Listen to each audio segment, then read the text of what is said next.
Hi guys, and welcome to my podcast, The Cyclist Next Door. If you are enjoying these episodes, why not like, subscribe or share with a loved one, a fellow cyclist or somebody who might be interested. The time has come for today's episode. So grab your cup of tea, settle into your zone 2 momentum. Let's go. Rolling. Hi guys, and welcome to the Cyclist Next Door podcast. And today we're in Via, which is in Cold Drops Yard, another great place to come and meet your friends after a cycling ride. But today I'm meeting Jeremy Ford from Africa Rising. Now, Africa Rising is an organisation which spotlights cycling across the African continent. And what better time than to sit down with Jeremy with the Rwanda World Cycling Championships coming up to talk about the momentous event which is happening, and also the future of cycling and our hopes and visions for that, and also to find out how we, as part of the cycling community, can play a part in this big event which is coming up. So, let's crack on. Welcome to the podcast. Thank you so much. So great to catch up with you. First of all, can you give us a brief introduction to who you are for those who have not met Jeremy yet, and also your role? Yeah, absolutely. Hello, everyone. So I've been around African cycling for about 12 years. Started off in Kenya a long time ago, riding mountain bikes, and got into the sport side of African cycling. Africa Rising is a non-profit based in the US. And essentially we help develop young African talent across the continent. And on the other side of our business is the lobbying and promotion. So we have around about 100,000 followers on social media. We're on every platform. We're pretty prolific, as I'm sure you've seen. And the idea is to promote the riders that are out there racing in Europe or racing around the world, as well as the riders back home that are trying to become pro cyclists. And that's awesome as well. There's such a beautiful vision at the heart, Africa Rising, and kind of what you want to achieve. Are you able to just give us a little flavour of some of the drive late, which have been sort of driving the initiatives there? What things are you really focusing on? Perhaps? Yeah, absolutely. I mean, if you think back just 10 years, you had Daniel Tekla-Hymanot. Sorry, Peter Sagan has just walked into the cafe, so I'm trying not to fanboy right now. But literally 10 years ago, we actually celebrated this at the Tour de France last month. Daniel Tekla-Hymanot won the King of the Mountain jersey at the Tour de France as an Eritrean. He was the first African, first black man ever to have a jersey at the race. And it was that moment where suddenly we realized the talent was there. We'd seen the talent developing. Absolutely. But we said, right, now we have to really help these riders, because what actually happens is, if you think about Europe, I started racing when I was 4 years old, right? You're a coach, you know this. Yep. I was racing BMX when I was 4. Our riders are getting on bikes at 13, 14, 15 in countries around Africa, but they haven't had that 10 years. So what we're trying to do is find ways to get younger and younger riders on bikes, because that will be where they develop. Absolutely, and that's great as well, and that's the next generation, so important. Now that we've had the foundation, we've heard about Africa Rising, we're just going to zoom out a little bit to sort of African cycling across the continent. Now, from the time that you've been involved in it, what kind of sort of milestone and success stories can you share with us? I imagine there's so many, but is there anything that really sort of stands out to you that you just want to share with us? Yeah, I mean, as I mentioned, Daniel getting that King of the Mountain jersey in 2015 was a big moment, but I think you have these moments in sport like that where you have that a win or a jersey.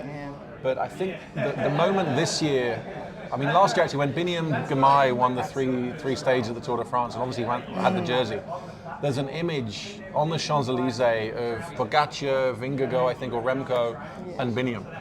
And that was a huge moment, because what was happening at that time is we were getting, as Biniam was getting more and more famous and doing so well, we were getting inbounds from riders across Africa saying, a guy that looks like me is winning at the Tour de France. Representation. Right? Yeah, exactly. And that was the moment we were like, hang on, we've never had that before. We've had the odd win, with Daniel and Mahawi Kudus and people like this.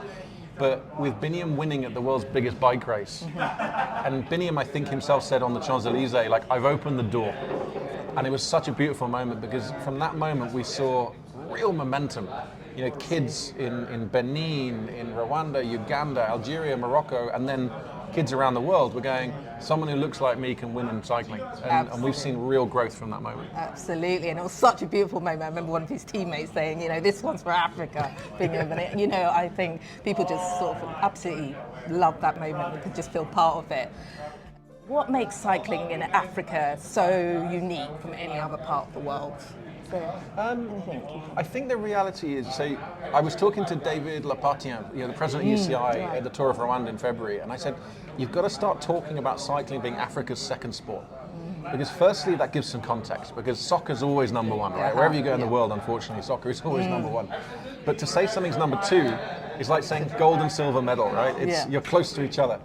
And cycling it's a sport that's come from transportation. In England 120 years ago, it was the poor man's transportation to factories. Exactly. In China now, in India, in Africa, all these places, it's still that transportation system. But what that leads to is then, what do you do at the weekends? And what you do at the weekends is sport and exercise. So what we're seeing in Africa is, as you're seeing the middle classes starting to grow, as you've seen around the world as well, cycling's becoming something that people want to do. Absolutely. If you look at India, for example, right now, I was talking to a guy from the Indian Cycling Federation. He said, we have a real problem because cycling in India is seen as a poor man's transport. So people don't want their kids racing bikes because it's seen as like a different thing. Okay. In Africa, we don't have that. Like, bicycles are seen as one of the most useful tools in people's existence.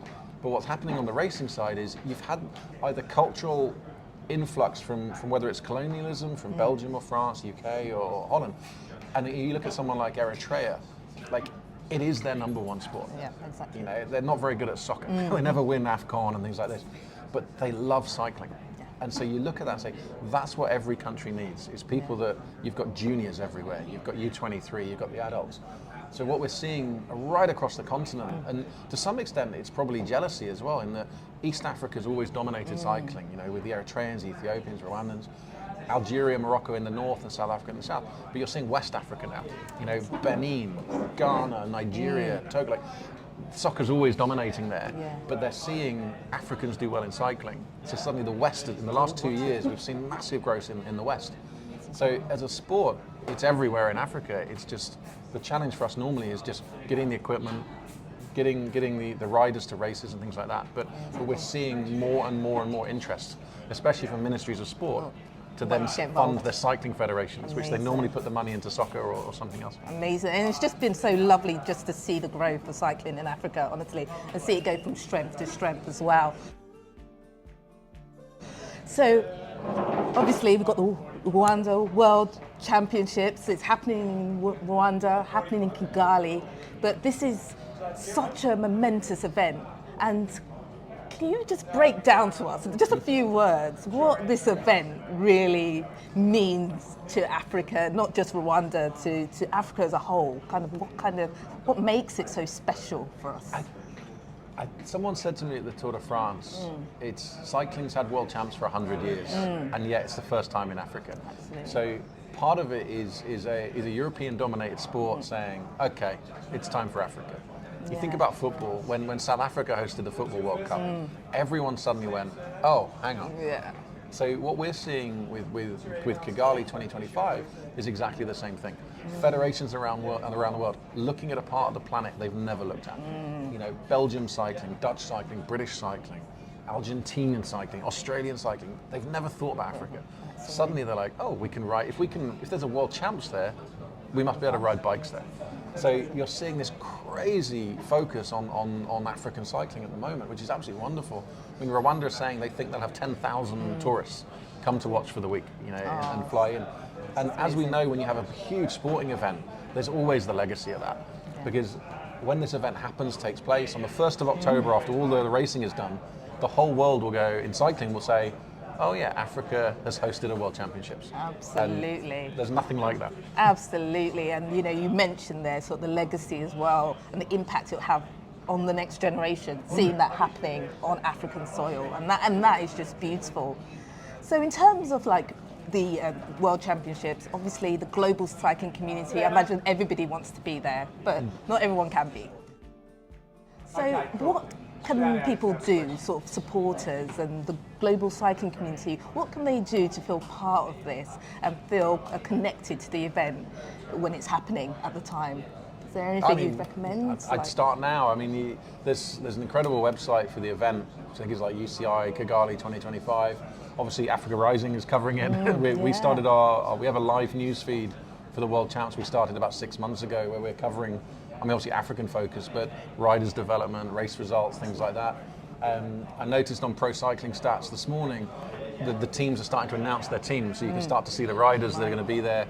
South Africa and Mauritius have just announced their full squads, but you'll see coming after the Vuelta, you'll see the Dutch, the Belgians, all these guys, the Brits start to announce their teams. So getting to know who the teams are and who's going to be racing. The one thing I'm really talking to people about is the women's side, because this is the first ever World Champs with a U23 women's race. Excellent. And it's about time. So important. There's Absolutely. been no reason not to have it before, but they finally brought that in. For Rwanda to host the launch of the first ever U23 jersey. Yeah. So you'll have a new world champion at this race that's never existed before. And because it's a new race, there's no qualification. Yeah. So every country on the planet with a federation can send up to 5 women for that event. Okay. So what you're going to see is, I mean, there'll be some people you've never heard of, and there'll be some from big names from Europe as well. But you're going to see a true world championship race in that women's U23 race. And that's the one I'm saying to people I think is a highlight. Absolutely. If I look at the elite races, men and women, I think we know in the elite men who's probably going to win the race. You'll know the name or names. Exactly. And with the women probably the same. But with that U23, you're going to have Africans, Asians, South Americans, Europeans of all levels racing each other. And I think that to me is going to be the highlight event. Amazing. And you talked about the blog, but that is so important, the blog that you, Africa Rising, put out, really sort of breaking it down to people, what's happening on the ground. And obviously we at Cyclist Next Door will be definitely following that. But we all can get involved, and contribute, isn't it? By social media even, sharing, really spotlighting African cycling, because this is our time, isn't it? It's not 100%. Just the guys on the ground riding. Absolutely, because if you think about it from a social media point of view, there has been no accounts around this. So if I look at things like the Kigali 2025 accounts, right, they're still building their following because they're brand new for this year. With Africa Rising, we have 100,000 people across the social media following us, but we're seeing massive growth as we build up to the event. You can see it. The Vuelta will finish in a few days. Yeah. And from that moment, the next biggest bike race on the planet will be the World Championships. So you'll see everyone start to focus. And obviously it'll be televised across the board as well. And I think if you go to the Kigali website, there's a list of all the distributors on TV across the world. Okay. So you can watch it there. I think the BBC will be covering it for sure from here. Brilliant. And this really is our time. It's our time, Africa. Spotlight, all eyes on Rwanda, Kigali, but definitely something to be celebrated for the whole continent. Absolutely. All the countries and there. Also the legacy. I mean, it's like everything. On the 1st of October, all the banners will be taken down and all the hoardings will be taken down. And that's where we say to people, that's where a lot of the work will begin, because there will be African riders who have done something in those races. They won't be winning medals in many cases, but there'll be African riders that have raced at junior level or U23 level, and they will do better than people expect. So you'll have these stories. There's an Ethiopian junior called Siga Kase. She's 18 years old. She just raced the Tour de l'Avenir. Wow, okay. She was the youngest rider in the Tour de l'Avenir by 2 years. Brilliant. We just hoped she'd finish the stages. We'd hoped she'd finish the race. Yeah, she was top 20ing on every single stage. That's so good. So the amount of people that are suddenly hitting her saying, hang on, who's this 18-year-old from Ethiopia? If she does well in that junior women's race, I couldn't tell you what's going to happen. There could be contracts coming from World Tour, Pro Conti. So things like that, you'll see a lot of those kind of develops because everyone watches the World Championships. Fantastic. And you moved on to my next point, which I want to talk about the legacy, when the World Tour's over and everyone packs up and the big names leave Kigali. What is your vision and hope for cycling across Africa? What do you hope this event will leave? I think there's two things. One is the effect on the athletes, and one is the effect on the supporters. From the athletes' point of view, this is the first time many of these African athletes will have raced at such a high level with real strong global European riders. So you'll have junior riders that don't quite know if they're good enough. Okay. And they'll race that race. And if they finish that race, they'll know they're good enough. That will give them motivation for the next 2-3 years of their lives to say, actually, I've just raced the Belgians and I'm good enough. You know, that's what we want these riders to experience. We don't expect them to win the races. That's not what this is about. We expect them to perform. Because if they perform in something that if I look at, say, the Benin team that I'm working with, many of those riders have never raced outside Africa. Right. The chances of them racing in Europe are difficult. So at the World Champs, we bring the racing to them. Absolutely. They'll race against people that they've seen on TV. And if they do well, that will motivate them. Which means back home, the Benin fans, the people that are putting the money in, that support them from the government and the Ministry of Sport, they'll say, actually, this is something we should continue to invest in. Yeah. Because it's been on TV.